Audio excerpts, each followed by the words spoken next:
স্বৈরাচারের হাত থেকে এদেশকে রক্ষা করলো আমার কোমলমতি শিক্ষার্থী ছাত্ররা।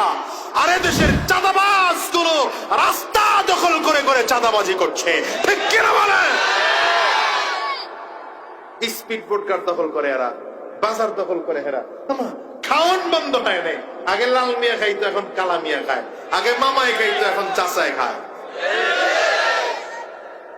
আমার ছাত্রদেরকে বলবো, ছাত্ররা রক্ত দিয়েছ একবার, বাঙালি জাতির ইতিহাস বারবার রক্ত দেওয়া, প্রয়োজন হলে আবার রক্ত দিতে হবে।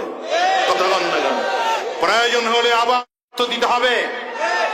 রক্ত তো আমরা বহুবার দিয়েছি, 47 দিয়েছি ইংরেজদেরকে এদেশ থেকে বিদায় করার জন্য, একাত্তর দিয়েছি পাকিস্তান থেকে আমার দেশকে স্বাধীন করার জন্য, 24 দিয়েছি স্বৈরাচার বিদায় করার জন্য।